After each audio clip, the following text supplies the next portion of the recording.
प्राचीन समय में महर्षि कश्यप ऋषि की दो पत्नियां थीं, विनता और कद्रु।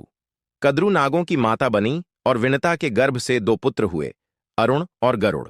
एक दिन विनता और कद्रु ने आकाश में दिव्य घोड़ा उच्चैश्रवा को देखा। कद्रु बोली, इस घोड़े की पूंछ काली है। विनता बोली, नहीं, इसकी पूंछ पूरी तरह सफेद है। दोनों ने शर्त लगा ली कि जो हार जाएगा वह दूसरी की दासी बन जाएगा। कद्रु ने अपने नाग पुत्रों को आदेश दिया कि वे जाकर घोड़े की पूंछ से लिपट जाएं, ताकि वह काली दिखाई दे। जब दोनों ने फिर से घोड़ा देखा तो पूंछ सच में काली दिखी और इस तरह विनता शर्त हार गई। विनता को कद्रु की दासी बनना पड़ा। कुछ समय बाद विनता के पुत्र गरुड़ का जन्म हुआ। गरुड़ अत्यंत शक्तिशाली और विशाल पक्षी थे। जब उन्हें पता चला कि उनकी मां कद्रु की दासी बनकर दुख झेल रही हैं, तो उन्हें बहुत क्रोध आया।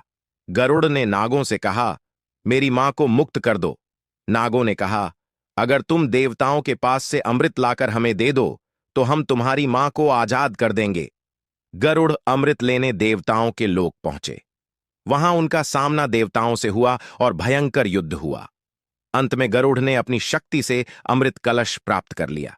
जब गरुड़ अमृत लेकर लौट रहे थे, तब उनकी भेंट भगवान विष्णु से हुई। गरुड़ की शक्ति, साहस और त्याग देखकर विष्णु बहुत प्रसन्न हुए। भगवान विष्णु ने कहा, हे गरुड़, तुम बहुत महान हो, मैं तुम्हें वरदान देता हूं। गरुड़ ने कहा, प्रभु, मुझे अमृता दीजिए और मैं आपका सेवक बनना चाहता हूं।